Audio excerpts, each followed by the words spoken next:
I never expected my roommate to come into my room that night. The apartment was quiet, the kind of quiet that settles in only after midnight, when the city itself seems to surrender to sleep.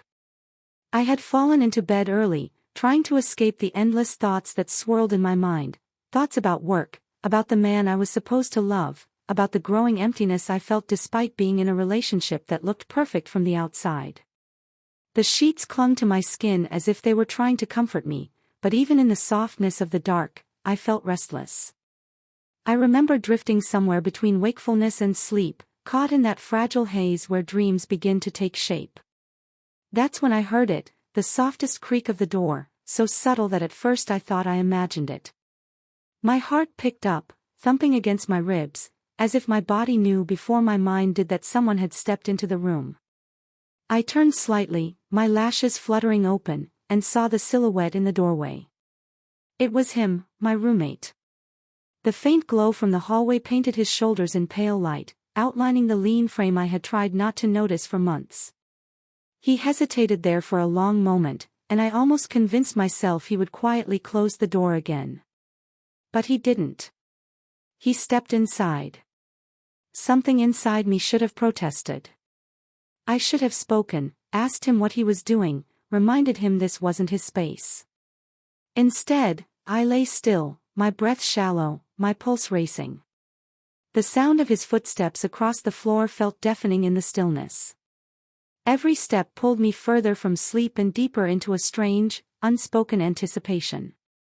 When he reached the edge of my bed, I finally found my voice, though it came out in a whisper, shaky and unsure. "What are you doing?" His reply was soft, low enough that it seemed meant only for me. "I couldn't sleep." Those words hung in the air, heavy with meanings I couldn't quite decipher. He should have left after that, but he didn't. He lingered, his presence pressing against me like an invisible weight. I turned fully to face him, and in the faint glow, I could see his eyes, dark, searching, filled with something that mirrored the conflict inside me. I should have told him to go back to his room. I should have reminded him of the thin line between friendship and something else, something dangerous. But instead, I whispered his name, as though saying it aloud gave me permission to feel the way I had been fighting not to feel. He crouched slightly, bringing his face closer to mine, close enough that I could feel the warmth of his breath. My chest tightened. My lips parted, though no words came. Time seemed to stretch, the space between us charged, fragile, and impossibly alive. And then, as if drawn by a force neither of us could resist, he reached out. His fingers brushed my hair back from my face, slow and tentative, as though afraid I might flinch. But I didn't. I leaned into the touch, closing my eyes, surrendering to the gentleness of it. It was the kind of touch that said more than words ever could, hesitant, tender, filled with longing. The silence between us deepened, no longer empty but full of questions, of desires we hadn't dared to voice, of secrets waiting to be broken open. When I opened my eyes again, his face was still there, so close, his expression caught between restraint and surrender. I should have stopped him. I should have stopped myself. But instead, I let the moment pull me under. His hand lingered against my cheek, and though I knew it was dangerous, though I knew every ounce of logic told me to push it away, I couldn't. The warmth of his skin seemed to melt the wall I had been holding up for so long, the wall that kept me loyal to a man who no longer noticed the way I laughed, the way I hurt, the way I craved to be seen. My roommate, this man who was supposed to be nothing more than a companion in shared rent and occasional dinners, saw me in a way no one else did. And in that quiet moment, that truth was louder than all the rules I had made for myself. He leaned closer, his breath brushing my lips, but he didn't kiss me. It was as if he was waiting for me to decide, waiting for me to give him the answer he needed. My chest rose and fell too quickly, my body betraying the storm inside me. I closed my eyes, not in fear but in surrender, and when his lips finally touched mine, it was both gentle and shattering. The kiss was soft at first, hesitant, like a secret being whispered for the first time. But the moment I responded, the moment I let myself press against him, it deepened into something I couldn't control.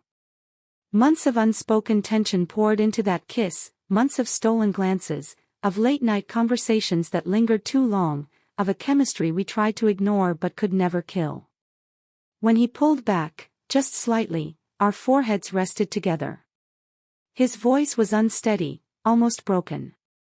"We shouldn't." "I know," I breathed, my words trembling, yet my fingers had already found the fabric of his shirt, curling into it as if to keep him there. And in that fragile admission, we both knew the truth, we were past the point of no return. He sat on the edge of my bed, his presence overwhelming yet comforting, his hand finding mine. His thumb traced slow circles against my skin, a tender act that felt more intimate than anything else. I looked at him, really looked at him, and realized how dangerous it was that he had become the person I trusted most, the one I thought of when I couldn't sleep, the one who filled the empty spaces my relationship had left hollow.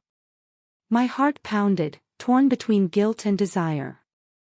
I thought of the man who was supposed to have my loyalty, the man who hadn't touched me with affection in months, whose words were often sharp where they used to be sweet. And then I thought of the one sitting before me, whose silence spoke louder than all the love I had been missing. The city outside was asleep, but inside that room, everything was alive, my senses heightened, my emotions raw, my body trembling with a mix of fear and yearning. He lifted my hand and kissed it, a simple gesture that nearly undid me. I closed my eyes, feeling the heat of his lips on my skin, and wondered how something so wrong could feel so achingly right. When I opened them again, he was watching me, his gaze unflinching, vulnerable, and hungry all at once. It wasn't just desire, it was something deeper, something that terrified me more than the kiss we had just shared. We didn't speak after that.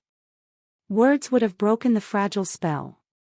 Instead, we sat in that charged silence, our breaths mingling, our hearts racing, our souls caught in the gravity of a decision neither of us had truly made but both of us had already embraced. And when he leaned in again, I didn't stop him.